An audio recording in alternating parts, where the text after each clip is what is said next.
Selamat malam Bapak, terima kasih atas waktu dan kesempatan yang diberikan kepada saya.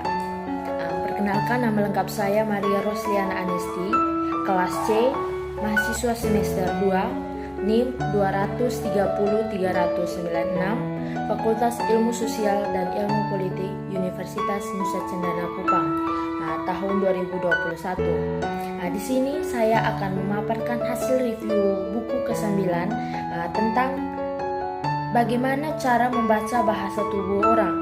Itu dari karya Harvey Agus. Video ini untuk memenuhi tugas mata kuliah Sosiologi Komunikasi.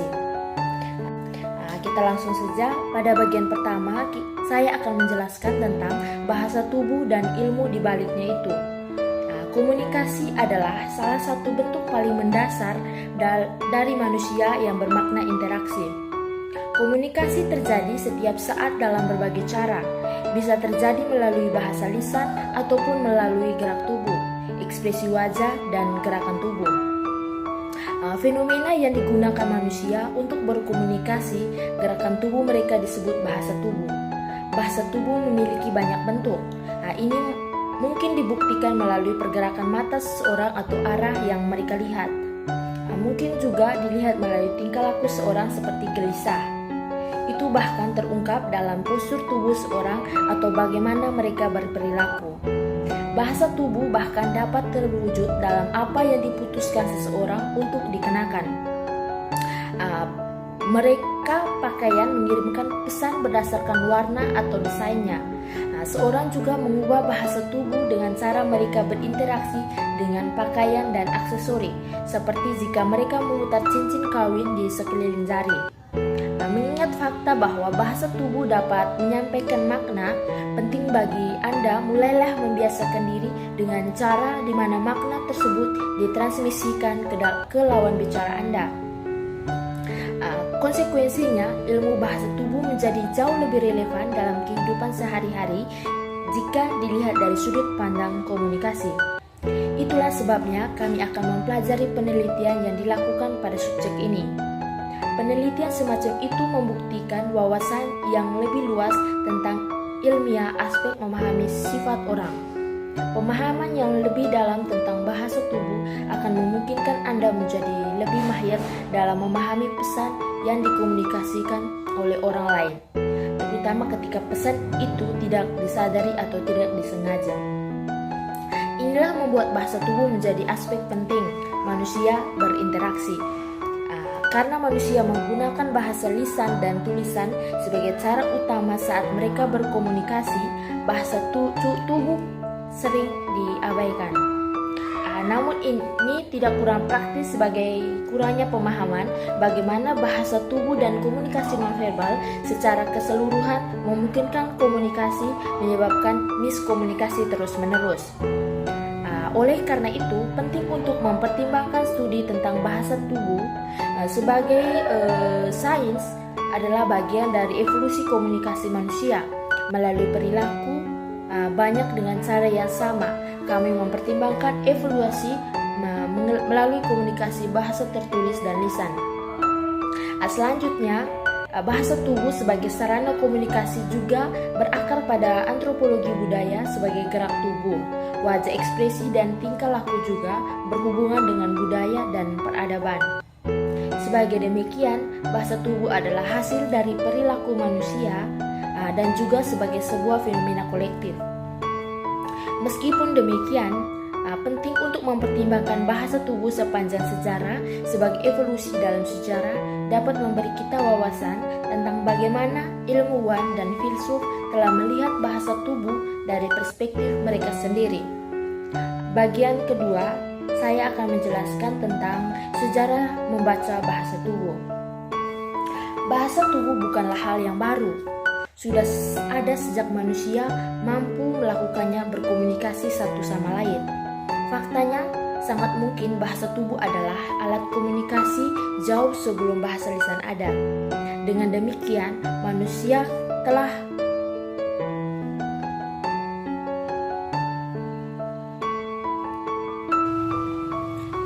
meningkat secara signifikan selama 1 abad terakhir atau lebih.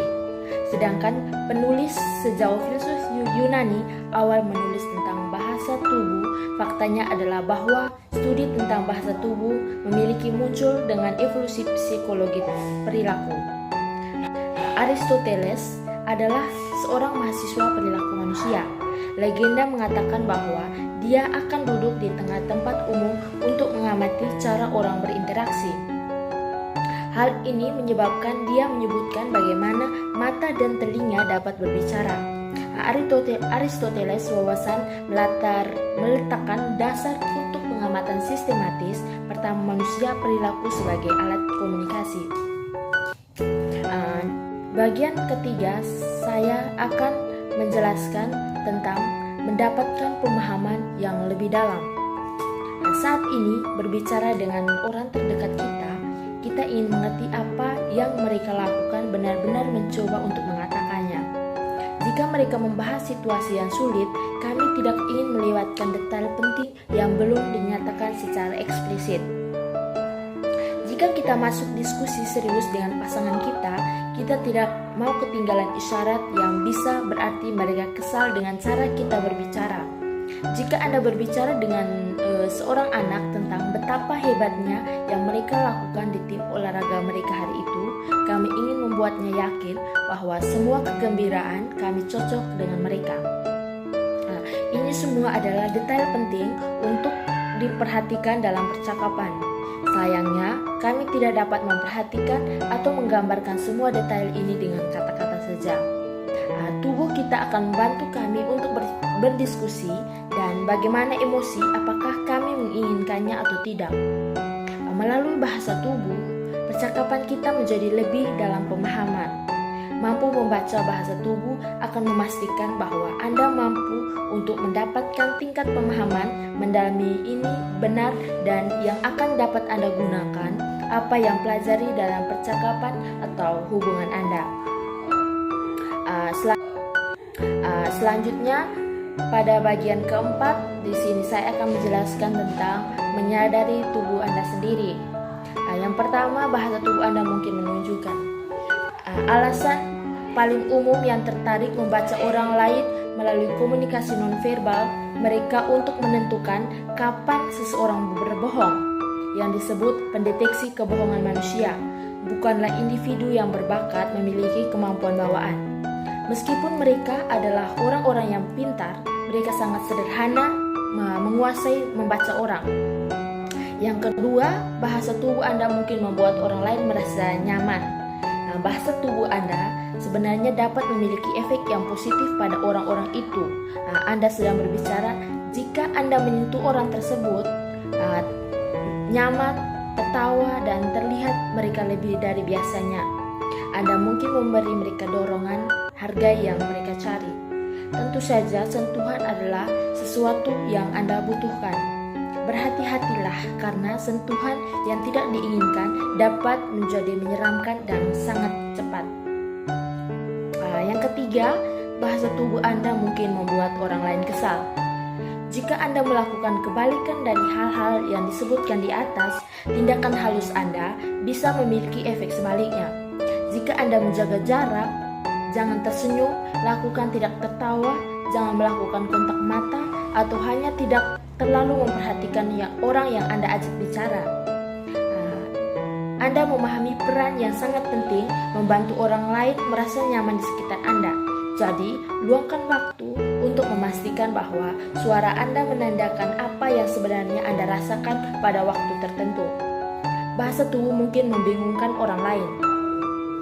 Banyak jenis bahasa tubuh yang mudah dipahami oleh orang-orang di sekitar kita. Jika kita tersenyum pada mereka dan berdiri dekat dengan mereka, mereka mungkin akan merasakan bahwa kita adalah kita, sedangkan menghabiskan waktu bersama mereka dan menyukai siapa mereka sebagai pribadi. Jika kita mengabaikan orang tersebut dan berbicara dengan mereka tanpa melihat mereka, mereka akan melakukan rangsangan nada negatifnya. Jika bahasa tubuh Anda tidak cocok dengan Anda, perasaan atau jika sangat tidak konsisten, Anda mungkin membingungkan orang-orang di sekitar Anda. Yang kelima, bahasa tubuh dapat membuat Anda tampak percaya diri. Bahasa tubuh, ekspresi wajah, dan gerakan tubuh secara umum bisa memastikan giveaway untuk kepercayaan kekurangannya. Saat Anda yakin, Anda tingkah laku akan mengirimkan pesan itu.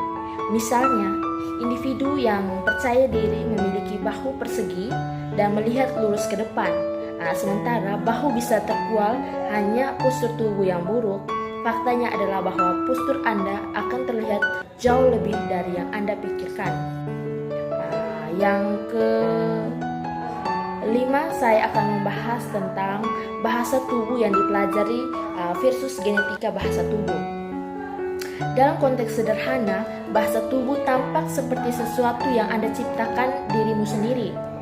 Sepertinya bagian dari kepribadian Anda yang Anda pelajari dari menonton bagaimana orang tua Anda bertindak dan kemudian bagaimana anggota keluarga lainnya dan bahkan teman bertindak.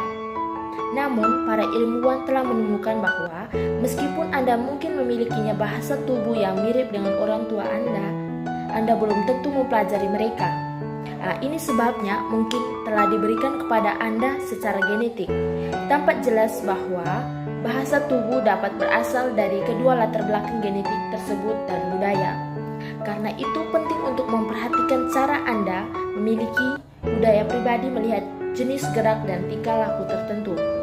Memperoleh pemahaman yang jelas tentang elemen nonverbal yang asli dari Anda, budaya akan membantu Anda berkomunikasi dengan cara yang jauh lebih efisien. Oleh karena itu, ada baiknya meluangkan waktu untuk membandingkan dan membedakan cara Anda pola komunikasi nonverbal budaya sendiri berlawanan dengan budaya lain.